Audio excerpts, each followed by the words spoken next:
The fuck are you doing here, eh? What are you doing on my channel? What's up, everybody? Welcome back to another episode of Friday Phil. I'm your host, Phil. It's me. You know who the fuck I am. You know exactly who the fuck I am. You know what this show's about. You know what we do here every week. We talk about fucking anything and everything.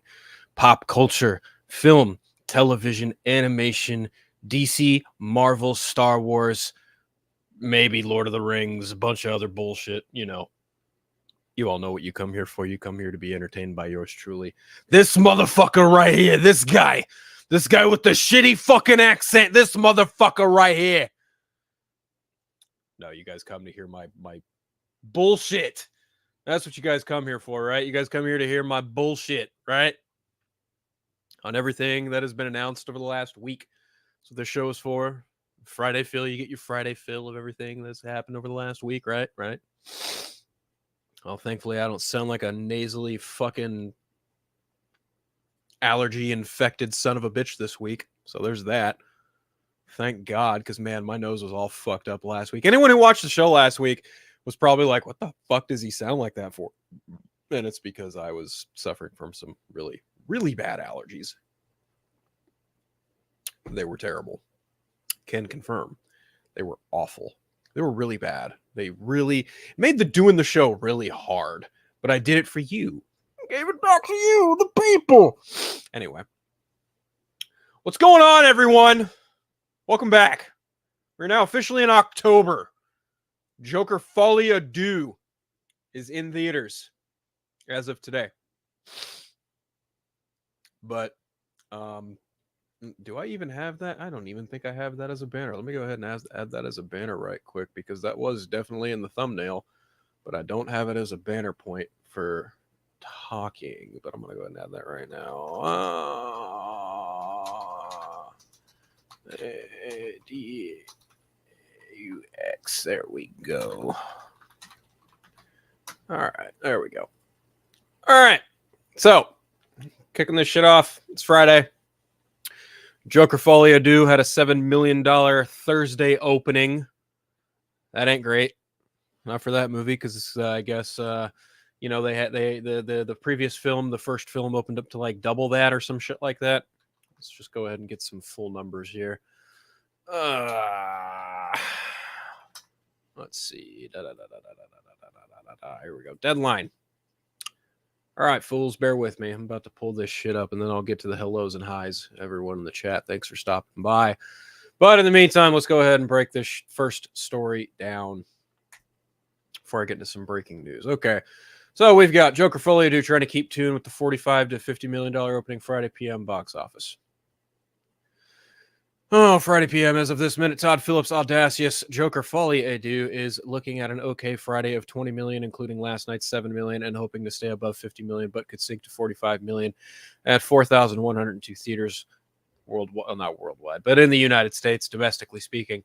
Number-wise, even though it was a PG-13 movie, this looks far too similar to the Marvels, which posted $6.6 million in previews, $21.6 million first day, disastrous 3-day weekend opening of $46 million.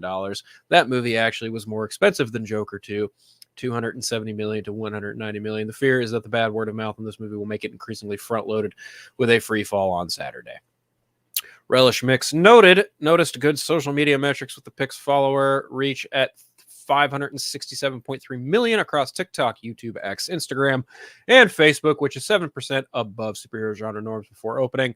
Lady Gaga fans across all platforms clocked 231.3 million fans, with 43.7 million views feeding into her Instagram. However, the bad buzz post-Venice, where the movie clocked 62% fresh with critics on Rotten Tomatoes, seeped into pre-sales, which were not amazing ahead of opening. Elsewhere, Universal's DreamWorks Animation's The Wild Robot at 3,997 venues is seeing a second Friday of 4.9 million and a second weekend of 19.5 million, just a 46% drop for a 10-day total of 64.7 million.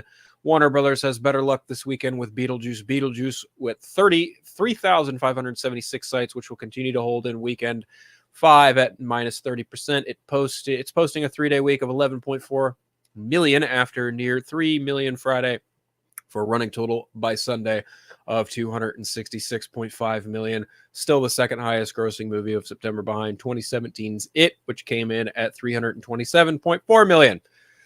Fourth belongs to Paramount's Transformers 1 at 3,100 locations with a third Friday of 1.35 million, third weekend of 5.5 million, minus 40 for a total running of 47.4 million. Fifth is Universal / Bumhouse, fourth weekend of Speak No Evil at 2,274 sites with 900K today. 3-day cross of 3 million, minus 30% for a running total of $32.7 million. Outside the top five is Lionsgate Misfire White Bird with $650,000 today, a 1.5 to 2 million opening for the weekend. Friday in the morning, Todd Phillips directed sequel Joker Folie à Deux earned $7 million in previews that began at 3 p.m. Thursday. The number indicates that the $190 million movie could get a $50 million opening, particularly when comped against movies that exceeded that threshold in the start, such as Mission Impossible Dead Reckoning Part 1, $7 million last year. No Time to Die, $6.3 million in 2021, and John Wick Chapter 3 Parabellum, 5.9 million in 2019. Okay, well, let's see. That ain't good. That ain't fucking good. It ain't looking good. People are talking about this movie and they're not liking it. I haven't seen it. I don't know when I'm going to see it. I was supposed to see Beetlejuice this weekend, but that is not happening for reasons I am not going to disclose on this stream right now. But people are not being kind to Joker Folie à Deux.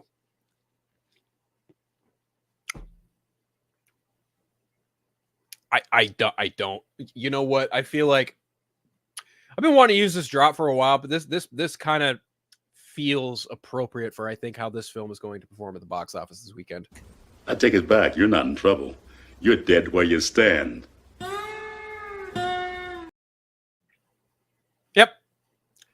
Yep.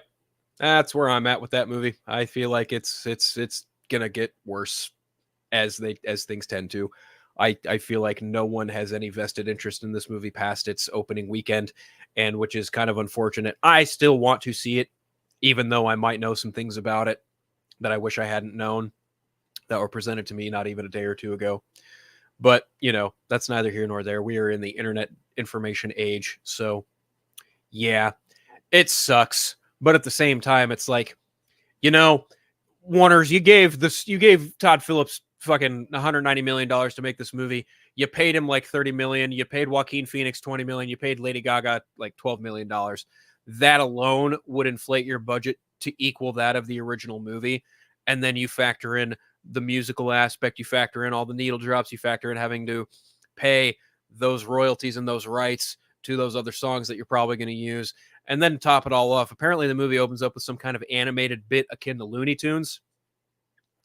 I mean, you couldn't take a page out of Deadpool's book and like appropriate your budget to your project. Like, did a sequel to a movie that was made for under $60 million really warrant a $200 million budget? I don't think so, personally. But, you know, hey, to Todd Phillips' credit, they had a working crew. They had a giant crew. They paid a bunch of people. Those people paid to eat their family. They paid to have their families fed. You know, jobs were made. Cool. It's just unfortunate that, you know, people at the theater who want to go to the theater experience are looking at the weekend and they're like, oh, do I want to see Beetlejuice? Do I want to see Transformers? Do I want to see The Wild Robot? Apparently The Wild Robot is actually really fucking good. I haven't seen that either. It's just been a really hard time for me to go to the theater. My bills stack up.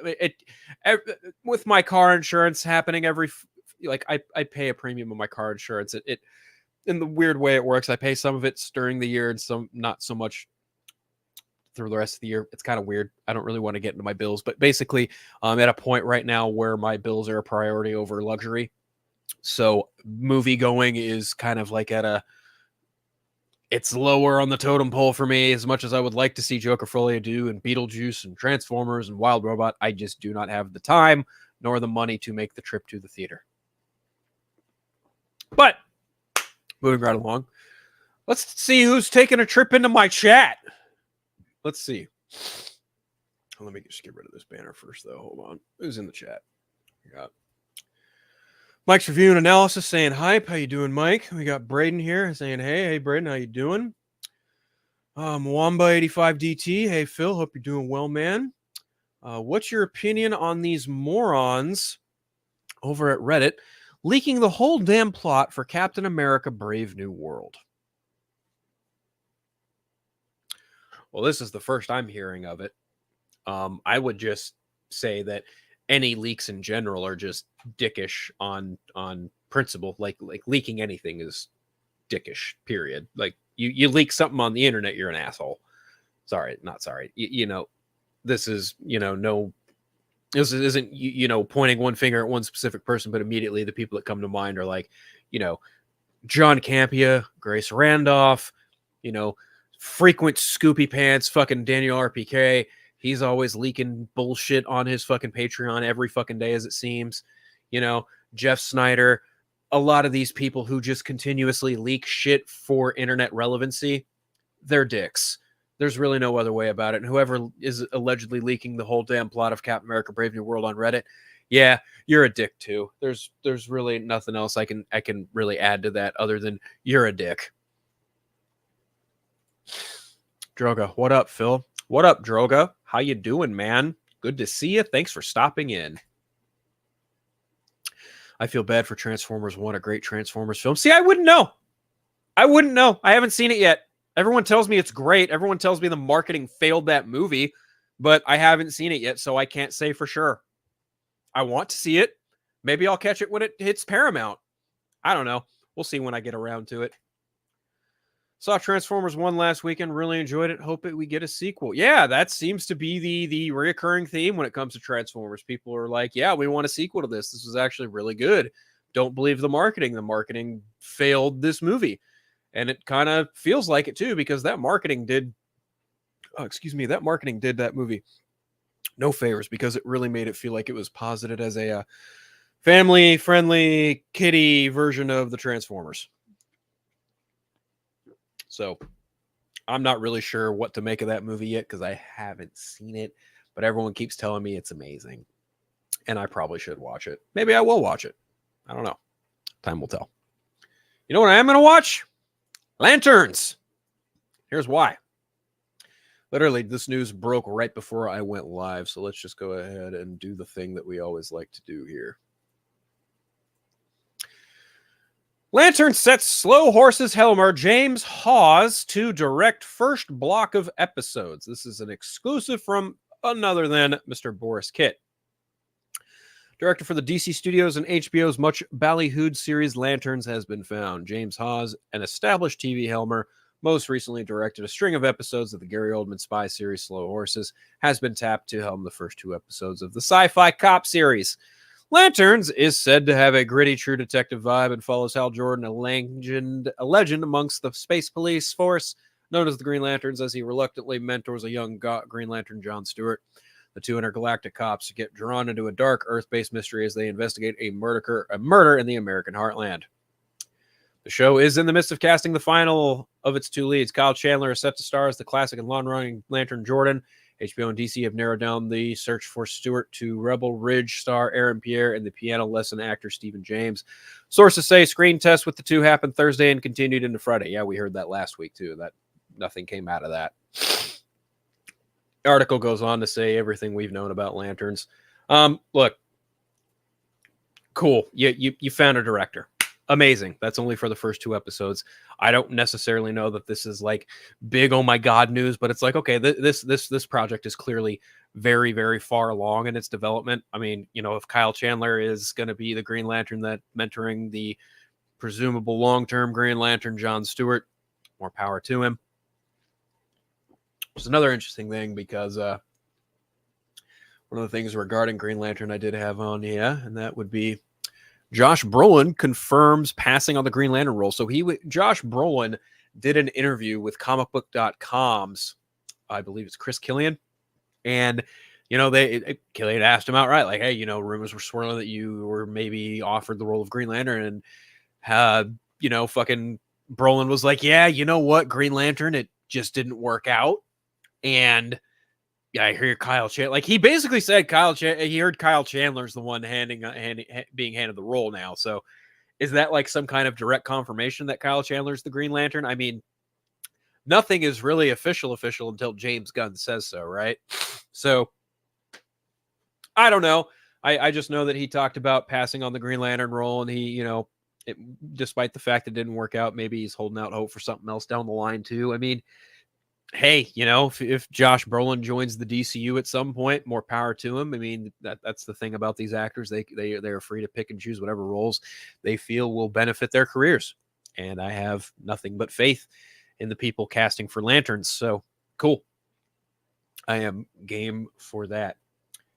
Braden asked, when do you think we will hear casting for the Batman Part 2? Oh, believe me, they will start sending that script out, and they will probably start casting it very soon.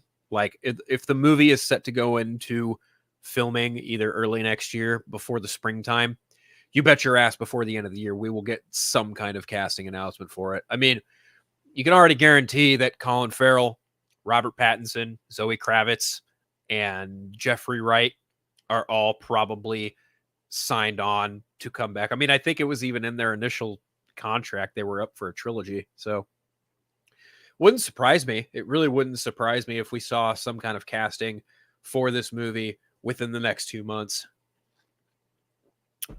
But I don't know. But speaking of the Batman, there was another thing here that I had. Robert Pattinson's Batman is rumored to be integrated in the DCU.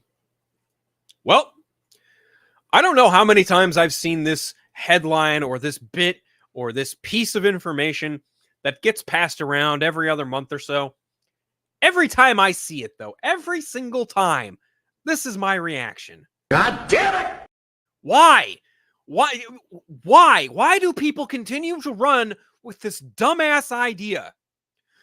And here's my bigger problem with this. My bigger problem is the source in which this fucking stemmed from. Maybe the problem is the fuck puppet delivering. Oh, yeah. That's right, everyone. The fuck puppet known as Jeff fucking Snyder. Yes, this dipshit posited this idea of, oh, well, I think David Zaslav, it wants Batman in the DCU sooner than later, and I heard that Robert Pattinson's Batman maybe, possibly, I don't know, might be integrated in the DCU. This isn't even like a fucking rumor or a scoop. People just took his shit from something he said and said, oh, this is a thing that's fucking happening. Oh, God. Oh, no. Okay, pause real quick. Let's fucking think about this really hard. I mean, seriously, really hard. Think about this. Superman is in post-production. They are editing the movie. It comes out in July. Supergirl, Woman of Tomorrow, is gearing up to start filming, maybe early in January, right? Okay. The Authority has no director. It has no writer attached to it that we know of currently. It is not public knowledge who is working on the Authority movie. But you know what is public knowledge? Wait for it. Here, come in a little closer. Let me tell you something, everybody. You want to know what's public knowledge? Here, let me tell you something that's public knowledge. Andy Muschietti is officially confirmed to be directing the Brave and the Bold movie. You know what that means, right? Well, I'll tell you what it means. It means there's going to be a fucking Batman movie in the DCU, and it's not going to include Robert fucking Pattinson. Why? Because Matt Reeves has been on record saying this is a contained universe. Epic crime saga. So, for anyone who wants to run with that nonsense of Jeff Snyder's bullshit, fuck me. This is what I say to you. Get him out of here. Shut the fuck up, fat man. This ain't none of your goddamn business. Fucking think, people. Fucking think. Use your goddamn brains and fucking think. My God. This rumor, this stupid fucking narrative pops up every other month. Whether it's from Batman fans, whether it's from James Gunn fans, whether it's from impatient, pissy Zack Snyder fans. Oh, God. Robert Pattinson's Batman is going to be in the DCU. What? I can't. I just cannot fucking deal with this inconsistent bullshit. I'm so tired of this. I am so sick and fucking tired of this dumbass excuse me, of this stupid ass rumor just making the rounds. Matt Reeves has said it's a contained universe. Dylan Clark has said it's contained. Everyone working on the Batman universe has said contained. The word contained. It is a grounded, realistic take on Batman. Look at that fucking Superman movie that James Gunn is making, and then look at Robert Pattinson's Batman. And please, for the love of God, I dare you, find a fucking argument to say that they belong in the same world. Because I'm going to tell you right now, they don't. Because why else would Andy Muschietti sign on to make a fucking Batman movie with Damian Wayne as Robin?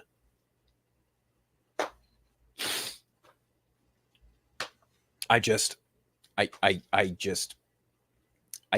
I just fucking can't. I can't.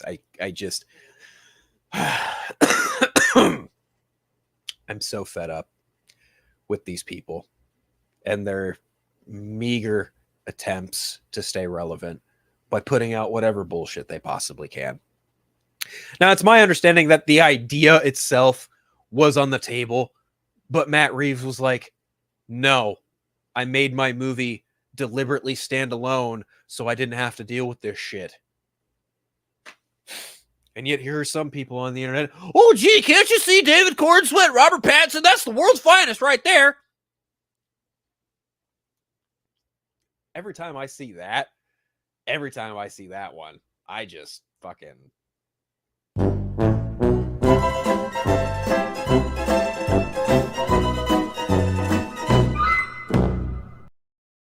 What the fuck?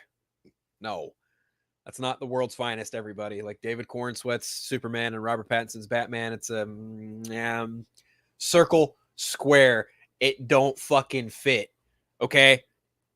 So let's move the fuck on from that. Okay? Let Matt Reeves cook. Let him do his thing. Let the Penguin show be a fucking thing.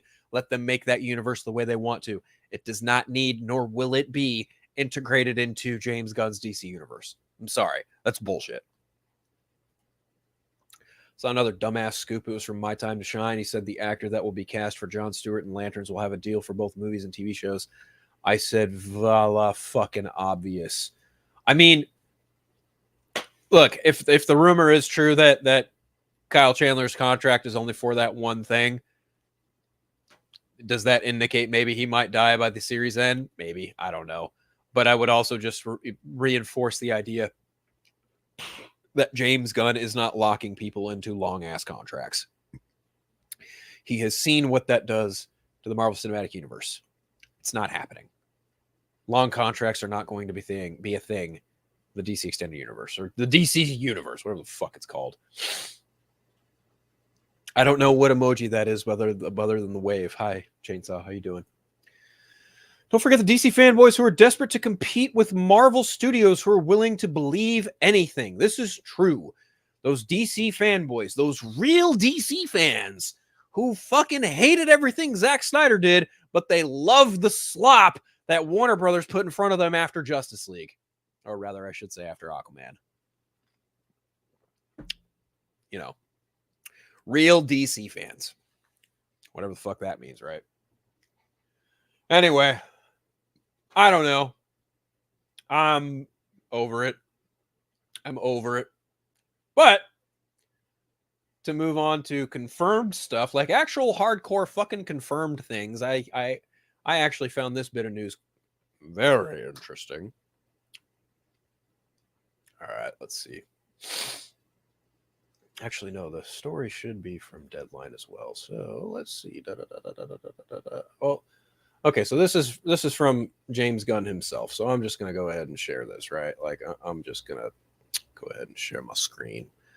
Hit that present button, share screen, and here we go. Okay. Over the moon, excited to announce the newest DC Studio / Warner Brothers Pictures Animation greenlit film for theaters, Dynamic Duo, the story of Robin, or should I say Robins, as in Dick Grayson and Jason Todd. The first feature film from the visionary Swaybox, a mix of animation, puppetry, and CGI, a script from the wonderfully talented Matt Aldrich, produced with our partners at Matt Reeves, 6 in Idaho. This is something special. Well, that's neat, right? CGI puppet story about Dick Grayson and Jason Todd.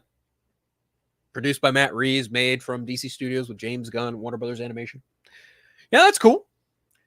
It's not the Batman universe. Matt Reeves made that clear. I don't know why people think this is taking place in the DC universe either. That was never clarified.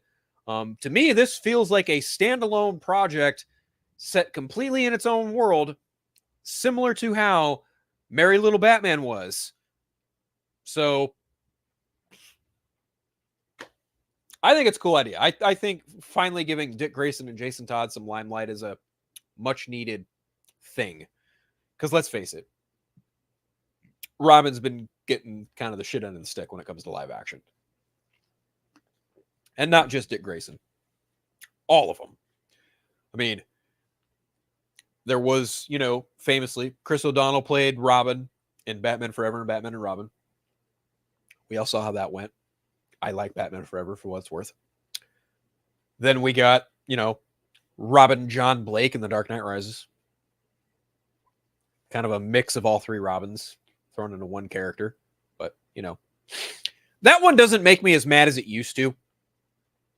Then, of course, in Batman versus Superman, you had the dead Robin costume, which turned out to be Dick Grayson's costume. So that was interesting as well.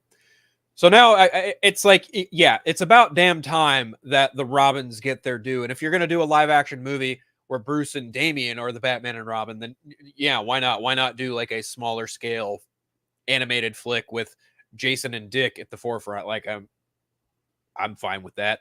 Apparently Matt Reeves has been wanting to work with Swaybox for a while.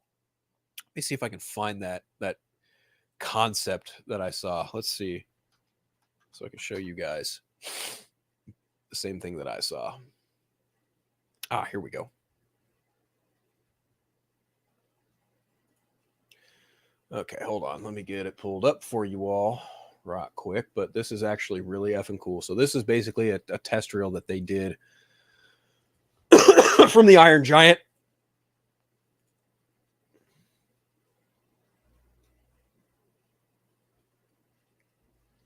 I would like to turn the audio on, but I feel like I might get hit with a copyright strike, and I really don't want to deal with that. But just like looking at the animation and looking at how fucking just crisp and clear it is, like, look at that.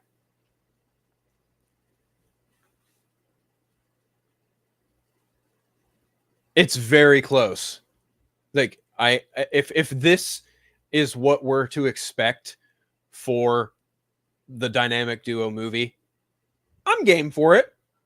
It's, a little robot chicken, a little Chicken Run, Chicken Little-ish, kind of, stop motion, puppetry, CGI, performance capture. Like I'm down with it. I ain't mad. I think it looks cool. I could definitely see that happening with Dick and Jason. I could see a whole movie in that animated style working in their favor. And it's definitely getting a theatrical release too. So there's that. Let's see. Dynamic Duo is now one of my most anticipated projects. Now the question is it DCU or DC Elseworlds? My opinion is that it is a DCU project. I disagree. I think it is a DC Elseworlds project. Don't forget that Dick Grayson and Jason Todd from the Titans TV show. Let's not talk about the Titans TV show. I try my hardest to not talk about that show because that show was very, very subservient and disappointing. And I feel like the actors in it deserved a lot better than that fucking trailer of a TV show. Like, oh my God, that show was bad. Like with a capital B, bad, horribly written show. I can't stand Titans. Oh, hey, dude. How you doing, man? What's up, Jake? Just showing off some of that testy footage of Swaybox and what kind of what their animation looks like, because they did a mock-up for the Iron Giant. It looks pretty fucking incredible. Anyway, how do we forget about the Titan show? Simple, we just don't talk about it. That's exactly how we forget about the Titan show. We just don't talk about it. That's the best way to forget about that show. Seriously, that is honestly the best way to just address that show. You just don't talk about it At all. at all. Just don't talk about it. Like, even every time I think of Titans, I'm just like, oh my god. Yeah, no, let's just not go down that route. I can't wait to see the DCU Teen Titans, the Titans show that was a show. You know what? I really hope that the rumors are true and that Anna Guerra, forget how to pronounce her name. If she is in fact writing that Teen Titans movie, I hope it does come to fruition. I just would not at all fucking expect it to come before any of the current projects, especially on the film side. Like, I don't at all expect it to come immediately after Supergirl. I would actually guess that the next 1-2 film is either going to be The Authority or Brave and the Bold. That's my 2 cents. It's my advice that we forget about it and move on. Oh, I did misread it. You're right. How about we do forget about the Titan show? Good catch there. Yeah. Those rumors are true. That means she did a great job with Supergirl Woman of Tomorrow. I mean, the Hollywood Reporter said it a while ago, and James Gunn was asked of 3 projects that are happening. One was a Sergeant Rock one was a Teen Titans project. What was the other one? Was a Plastic Man something? I don't fucking remember, but he said 2 of these things are happening. One of them is not. And since the Hollywood Reporter more often than not is a hell of a lot more credible than the likes of Scooper Madness, I would bank on the idea of like a Teen Titans movie happening. They rose to large prominence in the 80s. James Gunn read a lot of comics in like the 80s, so it just kind of tracks. If you don't know how to say her name, just Google Teen Titans writer. I guess I could do that, right? Let me go ahead and do that.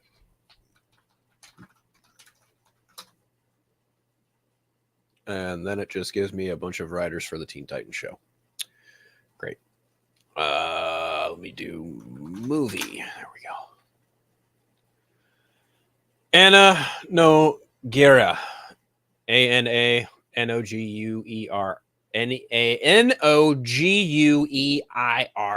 There we go. She is apparently writing the movie. And this was announced like back in March. So who knows how fucking true this is. But then again, the story was broken by the Hollywood Reporter, followed up with Deadline and a bunch of other shit. So it very well could be the case. So I don't know. I'm just saying I don't think Teen Titans movie is likely to happen after Supergirl. I think it is going to definitely be in the second part of the Gods and Monsters plan, the part 1 plan, whatever the fuck. Because he said, what we were shown was only like part 1 of the whole thing or some shit like that, or like the first half of the first part. And I'm like, okay, cool. So if Teen Titans does happen, it's probably going to be one of the first projects in that second part, if I had to guess. But that's just me. That's just me. Why do I still have that up? This is the one that I should have up. Yeah, Dynamic Duo, animated feature from DC Studios, Warner Brothers Pictures Animation, tells the story of Dick and Jason Todd. Going back to this, I think this project specifically is a DC Elseworld story because Matt Reeves already said it's not taking place in his Batverse, which kind of, to me, feels like a bit of an indication that Robin probably is not going to be in the Batman universe that Matt Reeves is making. I don't think that there will be a Robin in the Batman Epic Crime Saga. I'm a little more convinced of that now. I think it'll just be straight up like you're going to have Batman and Gordon, and it's going to be a Sherlock Holmes and Watson situation more often than not. Like the Watson to Batman Sherlock in this series will be Jeffrey Wright's Gordon. That's kind of my thought on it. The initial slate didn't even include all the first chapter. Half the projects were unknown. Exactly. Like I don't at all see. And again, like I'm just kind of basing my information off of what is presented as it's presented. And as of right now, they are casting for Supergirl. Superman is in post, like they're editing that movie as we speak. Authority, as far as I know, doesn't have a writer. It's had rumored writers and rumored directors for it, but there is nothing of real credible value added to that movie at all. I honestly think they're not going to do anything with that movie until they see how Superman performs. That's my guess. I don't know how true that is, but that's just a guess. Brave and the Bold is the only... Brave and the Bold and Swamp Thing have directors attached to it, but we also know that James Mangold is developing that Star Wars movie, that Dawn of the First Jedi film for Lucasfilm. And I think that is taking precedence over his DCU outing. And I also think since that one was kind of on the far end of the slate, it's just one of those things where James Gunn is just like, yeah, James Mangold, write your thing. We will get to it when we get to it. No big deal. So honestly, of the projects that will happen after Supergirl, my money at the moment is on Brave and the Bold, only because Andy Muschietti is wrapping up work on the It TV series, Welcome to Derry for HBO, and he will be freed up to work on Batman Brave and the Bold. So I think that's exactly where all his time is going to go. I think they're going to get Supergirl into production, and then we're going to see some serious headway made on Batman Brave and the Bold. But that's just my opinion. I can't say for sure what's going to happen behind the scenes. Reeve is producing it, but it's certainly not happening in his continuity. No, it's produced by Six in Idaho, but it is for sure not in his continuity. He made that clear. James Gunn didn't even clarify if it was in the DCU or not, and I'm more inclined to believe that this is more of a Merry Little Batman situation, and it's its own contained story in an Elseworld somewhere. I don't at all seeing this being a bridge to the DCU version of Dick Grayson and Jason Todd. I don't see that being the case. Happy to be wrong, but I just don't see that being the case. I feel like if James Gunn wants to see those characters on the big screen, it's likely going to be in Brave and the Bold first. And considering how much time you have to put into claymation and puppetry just to get a film made, this probably won't be out for a few years, unless they've been working on it for a while. That would be the only caveat I could think of. But I don't know. I'm not a fly on that wall. I'm not anyone important in that world, so I honestly couldn't tell you guys. Anyway, before we move into the other side of the fence, aka Marvel, there is one other thing that I saw this week that was pretty cool. That is Scream 7 landing into theaters February 27th, 2026. Now, this was confirmed on an Instagram page, I believe by the official Scream page, something like that, right? Where the F is that? There we go. I think this is it. Yeah, hellosydney.com. Oh wait, no, it's from Niv Campbell. Let me just search her page. She was the one who announced it.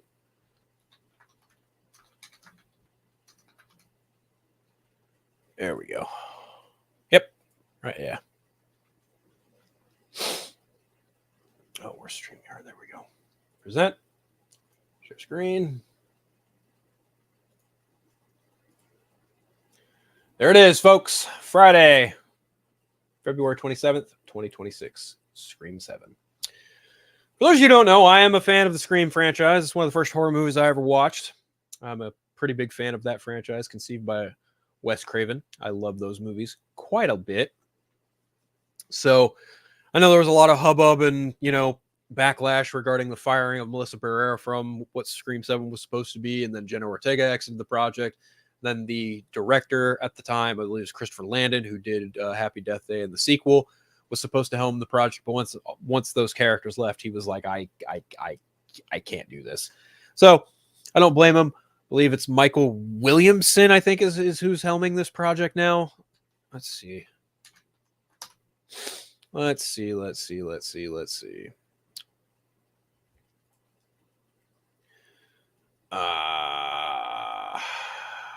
don't they have anything for the 7th film up yet? Okay, I misspoke. So Kevin Williamson is directing it, and Guy Busick is writing it, with producers Paul Nienstein, William Sherrack, and James Vanderbilt. James Vanderbilt wrote Scream 6, so Guy Busick. So Guy Busick is handling this one all by himself this time around. And the big kicker is that Sidney Prescott will be back, played by the one and only amazing Neve Campbell. And I would imagine this is probably going to be the last time she's in a Scream movie. I don't know.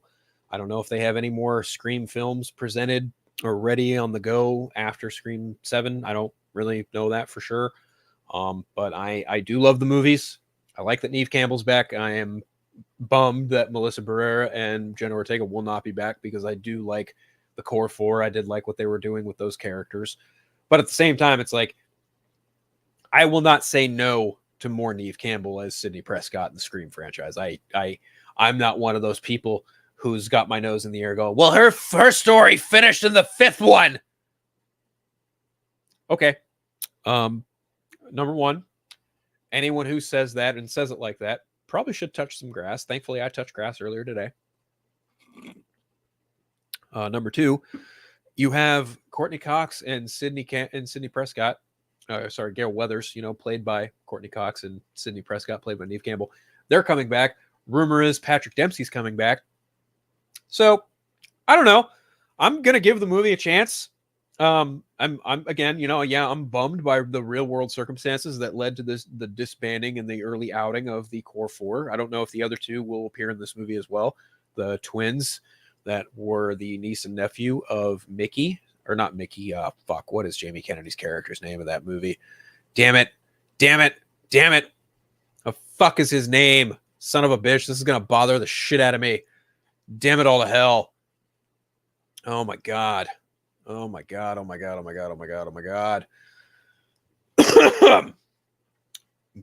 it. Why can I not remember Jamie Kennedy's character's name in the fucking movie? Son of a bitch. The fuck is his name? Oh my God. Why can I not think of this right now? Holy fucking shit. God damn it. Randy Meeks. Thank you, Jake. Yes, Randy Meeks. And you've got Mindy Meeks and Chad Meeks. That's right. There we go. So, yeah. All right. You know what would be really fun? If they got fucking oh man, what is the kid's name? Wow, I am just fucking up names today. Holy shit. Matthew Lillard. If they've somehow, some way brought back Matthew Lillard in the seventh installment as Stu, I would lose my shit. I would lose my collective shit if they brought him back, but I doubt they will. I highly doubt they will. It'd be nice, but I don't think it'll happen. Anyway, moving right along. You know who they did bring back? Nicolas Cage, Spider-Man Noir, as these images surface from that TV show MGM and Amazon are producing. Now, do I want to bring up these photos and potentially get hit with a copyright strike? No. But if you're in this stream, you've probably seen the photos I'm talking about, and you just see Nicolas Cage bending down in a trench coat, and he looks a hell of a lot like his character from Spider-Man Across the Spider-Verse and Into the Spider-Verse. The only big difference is he's missing the mask and the top hat. Will he talk like that in the movie? Probably. It's a pretty safe guarantee. But just seeing those pictures, seeing that this project is happening, just has me all like, this is fucking awesome. Because it's finally a Spider-Man project Sony's making with Spider-Man in the title. Or it could just be Spider Noir or Noir. I don't know. But at the very least, it's finally a fucking Spider-Man project with a Spider-Man in it. So, I'm cool with it. I'm happy. I can't wait to watch it. I'll watch that shit day one. I don't care if it's a full season drop either. I'll binge the fuck out of that thing all damn day. Oh, man. Seriously, I cannot wait for the Nicolas Cage Spider-Man Noir series. That'll be effing awesome. That will be indeed awesome. You know what also I'm finding awesome? Agatha All Along being the cheapest Marvel TV show made to date. And I don't even say that as like a bad thing. I just think it's smart to budget your project accordingly. That way you don't go over budget and potentially get a cancellation. But even then, I think this is a limited series anyway, so whether or not it gets canceled is kind of irrelevant. But Brad Winderbaum kind of also talks a little bit more about other projects in this variety piece, so let me just go ahead and break this shit down. All right. Marvel's Brad Winterbaum talks success of Agatha All Along, making future shows on, quote, reasonable budget. Agatha All Along is off to a strong start on Disney Plus, and its success is the latest part of Marvel's plan to change up its TV strategy. The 9-episode series stars Kathryn Hahn, Joe Locke, Aubrey Plaza, Patti LuPone, Sashir Zamata, Deborah Jo Rupp. It serves as a spinoff of WandaVision, which debuted in 2021. Unlike that show, which reportedly had a budget in the 9-figure range, Agatha All Along is officially the least expensive show Marvel Studios has made to date. That is according to Brad Winterbaum, head of streaming television and animation for Marvel Studios. Quote, I can tell you it's our least expensive show. And I think that was by design. Winterbaum said in an interview with Variety, we are looking to make these shows for a responsible cost. Frankly, it gives us a little bit more freedom creatively when we can bring them in at a reasonable budget.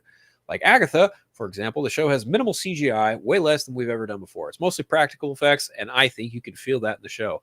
I can confirm that because episode 4 was largely practical, and it shows. While Winterbaum wouldn't go into hard numbers, it's previously been reported that the least expensive Marvel show was the Hawkeye spinoff Echo, which reportedly had a budget of $40 million for a total of 5 episodes. The strategic shift comes as everyone in television business is looking to rein in massive budgets that have dominated the industry for the past several years. When Marvel Studios first began making shows tied to the MCU and featured stars from the films, each show was reported to have a budget on par with the Marvel film, meaning somewhere in the range of $150 million or more. Winterbaum says the more budget-conscious approach certainly holds true with Daredevil and our future slate as we look down the pike at 26 and 2027. That's certainly the goal. Agatha is an anomaly among the modern Marvel shows in that it doesn't feature any characters or actors from the films.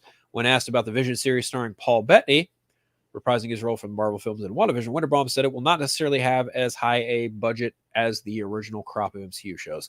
I think it's about how you use the effects as opposed to the scale of the effects, and we're responding to our recent history here and how effective effects really are increasing the value of a story. The company relaunched its Marvel television banner with Agatha being the first rebranded show to debut. The stated goal was to make it clear that audiences that the shows can be enjoyed without having to an extensive knowledge of the MCU. The movie appears to be paying off, with the show resonating with viewers on social media, thanks in no small part to the performances by its lead actors. Per Disney, the first episode of Agatha scored 9.3 million views in its first 7 days of availability, with a view defined as total amount of times watched divided by runtime, compared to that of Star Wars series The Acolyte on Disney Plus, which drew 11.1 million in its first 5 days, but also had a reported budget of $180 million. TV has always been a business where viewership is one factor for a show's success, but always when weighed against cost. Winterbaum also claims the show has the best continuation rate of any Marvel show, but declined to provide further details. Agatha is also the first show WandaVision creator Jack Schaefer has made under her overall deal with Marvel Studios and 20th Television. Quote, Jack is unbelievable, Winterbaum said. Any chance I get to walk around that woman's imagination is like a gift. She's an absolute genius storyteller, and I can tell you, like, there are many twists and turns left to come in Agatha. So that's cool. I saw that. I was like, oh, that's neat. I quite enjoyed Agatha All Along. I'm enjoying it as it's coming out week to week. It's a nice little Halloween buffer for you spooky freaks out there. I enjoy Kathryn Hahn. I thought the latest episode was a doobie. It was a real blast, a real banger, as the kids like to say. But, you know, I don't think it's the best shit since baked bread, but I like it. I like it a lot. That could just be, you know, the fact that you get to watch Kathryn Hahn and Aubrey Plaza just play off each other, and they are easily the best things about the show.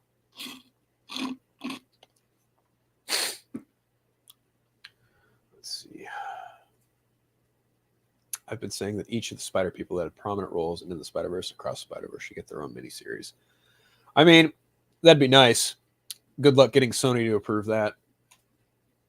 I think Marvel learned their lesson from Secret Invasion. Did you see that budget? I did. I did see the purported budget for that show, and oh my God, it did not need to be that high. That was pure, unadulterated fucking insanity. You know what else is insanity? Fucking Andrew Garfield open to returning as Spider-Man. That's right. So, I believe Garfield is making the rounds for his latest movie with Florence Pugh. Pew, pew, pew, pew, pew, pew, pew. Florence Pugh, pew, pew, pew, pew. Let's see. Andrew Garfield says returning to Spider-Man role for No Way Home was healing. It was a healing experience for him. All right, this is from the Hollywood Reporter. I'm going to go ahead and do the thing I like to do, and that's share the screen more often than not. Let's see. Present, share screen. Here we go. There we are. Okay. All right. And in an interview, Garfield also revealed whether he'd return as Peter Parker. In an Esquire cover story published Wednesday, the We Live in Time star reflected on his surprise appearance in the 2021 film Spider-Man No Way Home alongside original Spider-Man Tobey Maguire and current Spider-Man Tom Holland, where he reprised the role of Peter Parker. After The Amazing Spider-Man 3 was shelved by Sony following seemingly lackluster results for the second film starring Garfield and Emma Stone, the actor's role in the franchise was left dangling. But when asked to return to the superhero in Spider-Man No Way Home, which explores the multiverse, Garfield was in and found the experience really healing, especially given the scrutiny he faced following his casting of Spider-Man for his tenure. As for whether or not he would return as Peter Parker, Garfield explained, for sure, I would 100% come back if it was the right thing, if it's additive to the culture, if there's a great concept, or if there's something that hasn't been done before that's unique and odd and exciting and that you can sink your teeth into. Oscar Amity praised the web-slinging superhero as one of he has a deep love for. I love that character and it brings joy. If part of what I bring is joy, then I'm joyful in return. No Way Home grossed almost $2 billion after it was released in December 2021, despite it being unknown whether there would be a fourth installment. In June 2023, Holland told The Hollywood Reporter that he and producers had recently undergone a series of meetings on a potential fourth film. Quote, the first few meetings were about why would we do this again, and I think we found the reason why. HR also exclusively reported that Destin Daniel Cretton is in talks to sign on to direct Spider-Man 4, which Holland will return for. Chris McKenna and Eric Summers will pen the script, while Marvel head Kevin Feige and former Sony head Amy Pascal will produce. Garfield's comments come amid the upcoming release of his new film with Florence Pugh, We Live in Time. The role marks the actor's return to the big screen in a leading role in 2 years. Quote, I think I'm excited to work again in a different way. I feel looser. I feel less precious. I feel more joyful. I feel more aware. I feel established enough as a person in the world, as an actor within myself and within the world, Garfield told THR. I know myself well enough to feel more enjoyment. I'm still a head case. When I'm on set, I'm like a dog with a bone and get taken over by some weird spirit that is never satisfied. That's never going to change, and I don't want it to, but within that, I can feel a lot more pleasure and a lot more enjoyment, play, and freedom. So that's really dope. I'm betting donuts to dollars that him and Tobey Maguire will probably be in Secret Wars. I would take that check to the bank and cash it almost immediately. Actually, I am betting on it 100 for sure. Let's see. I want a Spider-Gwen spinoff that would make so much money. It doesn't matter who you get, Emma Stone or Haley Steinfeld, just make it happen. I always found it so stupid that they fired Garfield for missing a meeting due to him being sick. The reception of his film played a part, but him missing that meeting was the nail in the coffin. Yeah, I remember hearing about that, but I don't know how true that might be. But so it was good to see him and Toby back. I'm hoping to see them both. Like I said, I feel like they're for sure going to be part of Secret Wars. I definitely feel like both of them are pretty much guaranteed. Like if Hugh Jackman's being slated to play Wolverine until he's 90, I don't see a reason why Andrew Garfield and Tobey Maguire can't come back for one last big hurrah in Secret Wars. And I know their fans would be just over the moon to come back. And speaking of fans, it's going to be the last thing I'm going to talk about today. That is toxic fandom, how Hollywood is battling fans who are just out for blood, from social media boot camps to super focus groups. Now, I saw this shit, and I was just like, really? We're just gonna give fans the say so now? We're gonna help them. We're gonna have them dictate what makes it into marketing, and not pull up this fucking whack story from Variety. It's pretty insane, pretty fucking nuts. This story. Let me tell you. Oh.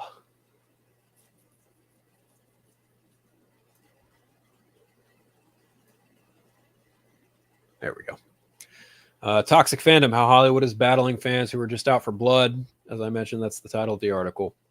It goes on. It opens up with Mandela Stenberg, the lead of the Star Wars series The Acolyte, posting an 8.5-minute video on her Instagram story about Lucasfilm's abrupt decision not to pick the show up for a second season just 1 month after the season 1 finale streamed on Disney+. Quote, it's not a huge shock for me, Steinberg said. Since the series was announced in 2020, she continued, we started experiencing a rampage of, I would say, hyper-conservative bigotry and vitriol, prejudice, hatred, and hateful language towards us. Stenberg was unavailable to comment for the story. I don't blame her one bit for not wanting to comment on this.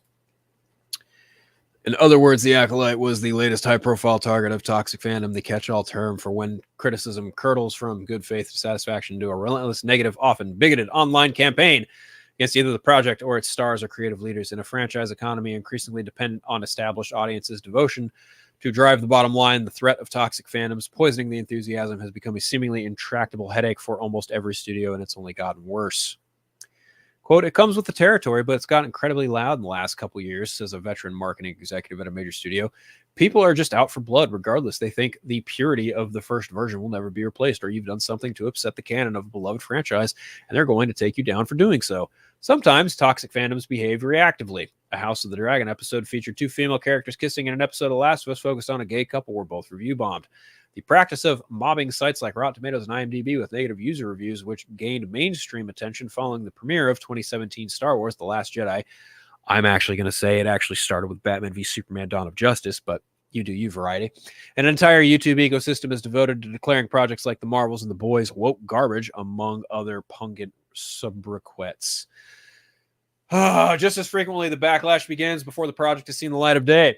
A Reddit mega thread dedicated to outrage over Bridgerton casting a black woman, Masali Baduza, I hope I said that right, as the love interest for Francesca Hannah Dodd, a social media epithets directed at the actors of color cast as elves and dwarves in the Rings of Power series, death threats aimed at Leslie Jones during the press tour for 2016's Ghostbusters. Perhaps the greatest irony of this phenomenon is the disproportionate impact these toxic fandoms have relative to their actual number. The vast majority of any fandoms are casual fans, says John Van Kitters, VP of Star Trek brand development, who has been with the storied franchise since the 1990s. Quote, the number of people who live and die on their franchises are very, very few, and then who become after things that they espouse to love with venom are the really, really tiny subset of the already smaller subset of fandom. It's just much easier to see it now. I don't know that it's really that much broader than where things were in 95. It's just that the bullhorn wasn't there. The bullhorn being the internet. For some, combating bullhorn amounts to acting as if they can't hear it, particularly when it's a negative, toxic conversation we don't even engage, says a TV marketing executive. Like with toxic people, you try not to give it too much oxygen. Or principal concern is that reacting to these kinds of attacks risks alienating fans who are unhappy with creative choices by a franchise but haven't tipped over into abusive behavior. So a studio may attempt to amplify friendlier voices instead. We'll reply to comments that are positive and elevate those things. Still, toxic fandoms have grown so pernicious that they've become a fact of life for many, and so powerful that while talent, executives, and publicists will privately bemoan the issue, fear of inadvertently triggering another backlash kept several studios from speaking for the story, even on background. As one rep put it, it's just a lose-lose situation. That's a damn shame. Those who did not talk with Variety all agreed that the best defense is to avoid provoking fandoms in the first place. In addition to standard focus groups testing, studios will assemble a specialized cluster of superfans to assess possible marketing materials for major franchise projects. They're very vocal, says the studio executive. They will just tell us if you do that, fans are going to retaliate. These groups have even led studios to alter the projects. If it's early enough and the movie isn't finished yet, we can make those changes. Okay. Full stop. Right there. Okay. Hold on. I do not agree with fans telling major motion picture studios how to market their fucking movies without pissing off fan bases. They should not fucking matter.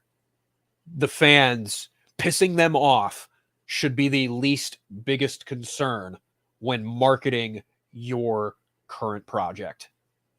They have no real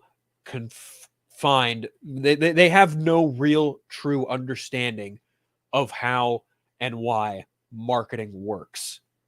I will say that, yeah, sure, don't throw in anything that might spoil something. But that's a whole different conversation. You're going to sit here and have people, quote, super fans, tell you that, oh, if you put this in, you're going to piss people off. What? Why does a fucking super fan of a franchise need to tell you that? What? I just, this whole idea is just so fucking insane to me because it just shows a bit of a lack of intelligence and capability from the studios. Like, you're seriously going to have dipshits dictate how you market your fucking movie? I don't know. I don't really agree with any of that. But yeah, when it comes to any of this, I really don't. I'm on the side of like, this is kind of a foolish idea. This is how you wind up with something like Justice League 2017. Because that's essentially what happened to that movie. Batman v Superman got fucking review bombed.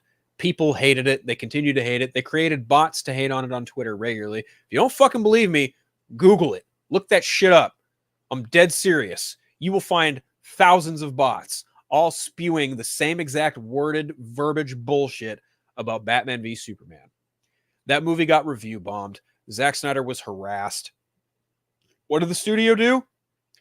They turned tail and tried to reprimand everything Snyder had planned for that film, and they gave you sloppy garbage because it's what fans wanted. If you want more stuff like studio mandated bullshit, this is exactly what you're going to get. I think these superfan focus groups are a fucking problem, and they will not help anything at all. This is a really dumb and stupid idea, and I don't think it's going to benefit anybody at all. Period, bar none. End of conversation. Like, you are a motion picture studio who has been running movies and making movies for decades. But now, because you're afraid of a vocal minority being loud on the internet, you want people, those the other side of that coin, telling you, oh, hey, don't do that because you're going to piss these people. Fuck that. Fuck them. Fuck that bullshit. That is fucking asinine and cowardly. And it's ridiculous. Above all. Let's see. Why can I not ever pull up comments like this? Forget all these fans are the ones working in the studios and making the tough business decisions. Oh, wait, exactly. 80% of the people dunking on the Acolyte, projects in similar positions, haven't actually seen the projects and simply choose to hate on it because that helps them fit in on the internet. You're not wrong. And when these fans are challenged and asked to provide a legitimate criticism of a certain project, they're suddenly speechless. Or they can't back it up. Like, if you're going to tell me you think the Acolyte has bad writing, give me an example of what you think bad writing and how bad writing is. I would love to know. And more often than not, they give you just a line and a line delivery. And it's like, well, that's not really bad writing. That's line delivery. That's a different conversation. There's been enough projects that were altered by some sort of committee. So asking fans for their input on that decision is the last thing they should do. I agree completely. Studio executives are fucking stupid. They just care about what makes money, not about the quality of the film or show. I don't think executives could be even more dumber, but here we are. I don't know which studio is going to provide any of this. I would say that if any of them are not going to listen to any of them, I would certainly hope that James Gunn has the fortitude to be like, yeah, that's nice. Have a nice day. I could see Sony doing this. Marvel Studios, maybe. Depending on the project, maybe. But DC, no. I think if James Gunn's smart, he's going to tell those guys to get out and have a good day. And I say that as someone who's pretty critical of James Gunn, but I think he has the know-how to realize, like, this is not a good idea. We shouldn't be listening to them because they don't have a fucking clue of how marketing works to begin with. So, I don't know. I think it's a fucking bad idea. I think it's a dumb idea. I think it's stupid. I think these studios do not need to consult super-sized fucking fan circles on how to market their product. That's dumb. That's a sign of pure, sheer incompetence. But hey, let's laugh anyway.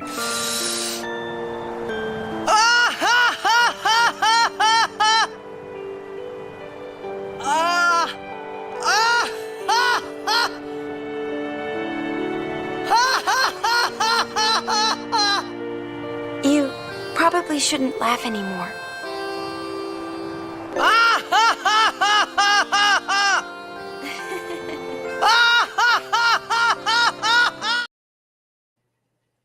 Now, when I do think of something like this, though, I think of something like The Mandalorian and Grogu getting screened before fans and fans giving their opinion, and this is my reaction. God damn it! Yep. That's kind of how I feel about it. Gunn had to learn from Warner Brothers' failure in the past 10 years, so he definitely shouldn't fall into that. I mean, he's the one who said Warner Brothers wasn't even mining the mint of the DC IP.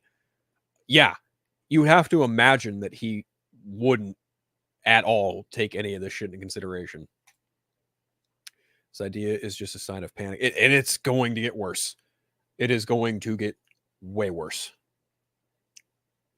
Easily. It is not a good idea. And then check this out. When these studios have these super fan fucking input and then the input doesn't work, this is what's going to happen. This is exactly what's going to happen to those fans. The studios are going to turn on them and then be like, "You lying sleaze. You want to rethink that answer?" They are going to hang those fans out to fucking dry. That's exactly what's going to happen.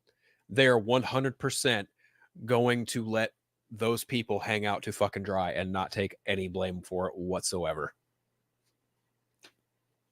Anyway, that's about all I got for this week, guys. It's been another slowish kind of week. You all know, do the thing, please. Just hit that good old, just do me that big favor. Oh, I got the hiccups. Where is it? Do the thing. Do the thing. Like, subscribe, share. Greatly appreciated. Would really greatly appreciate it. Helps me get noticed. Helps the show get noticed. Share the shit around. Leave a comment how you feel about, all this nonsense. Let me know how you feel about, Agatha All Along, Green Lanterns, the casting, Pattinson's Batman allegedly maybe or maybe not getting put in the DCU. I don't think that's fucking happening, but tell me how you feel, peeps. Let's see. It will probably be big social media influencers to get the invite. Oh, good God. Yeah. When I was in line for Comic-Con, there were a few people that I saw that are influencers, and I was just like, yeah, don't fucking talk to me. I don't want nothing to do with you. See you on the other side, man. Take care. But yeah, this is me signing off for the night. Enjoy your weekend, everybody. Have a great weekend. Goodbye.